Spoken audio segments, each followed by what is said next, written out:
ঘরে পাতা টক দই রেসিপি দেখাবো, খুবই ইজি। তোমরা এভাবে পারতে পারো। দুধটা জাল বসিয়েছি, এখানে 1 লিটার দুধ বসিয়েছি। আর আগের দিনের যে আমার নিজেরই পাতা টক দইটা আমি ছাঁচটা ছাঁকনিতে দিয়ে দিলাম। এই দইয়ের ছাঁচটা দিয়ে আমি দইটা পেতে ফেলবো। দুধটা একটু ভালো করে জাল দিয়ে নেবো। আর তোমরা ইচ্ছে করে এর মধ্যে একটু গুঁড়ো দুধও মেশাতে পারো। আমি কোনো কিছু মেশাবো না, আমি রোজ এইভাবে জাল দিই। ভীষণ ভালো দই হয়। পুরোপুরি জল ঝরিয়ে নিয়েছি। এবার ওই ছাঁচটার মধ্যে দিয়ে দিলাম।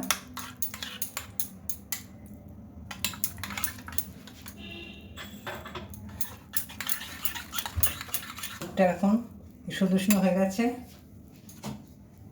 দেখো, যখন দেখবে দুধে আঙুল দেওয়া যাচ্ছে তখন দইটা পেতে নেবে।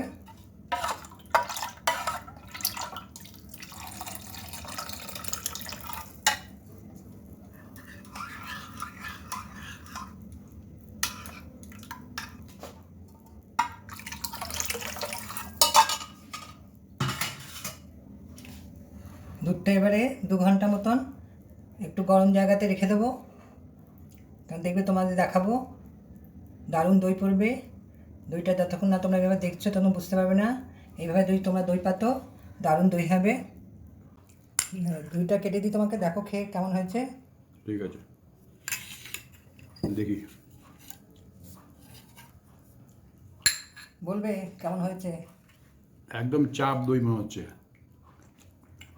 খুব ভালো হয়েছে। দারুণ taste? হ্যাঁ, দারুণ টেস্ট এবং টকও নেই তেমন। তাহলে তো দোকান দেওয়া যাবে না? হ্যাঁ হ্যাঁ, দোকানের যে দই পাওয়া যায় টক দই, তার চেয়ে অনেক হাজার হাজার গুণ ভালো। বন্ধুরা, তাহলে তোমরা এইরকমভাবেই টক দইটা পারবে। দেখবে আমার নিয়ম অনুযায়ী যদি তুমি করো, আমি যেভাবে করি, তাহলে তোমাদের খুবই ভালো লাগবে সেই দই খেতে। বন্ধু ও ফ্যামিলির সাথে শেয়ার করার অনুরোধ রইল। আমার চ্যানেলটা সাবস্ক্রাইব করে নেবে।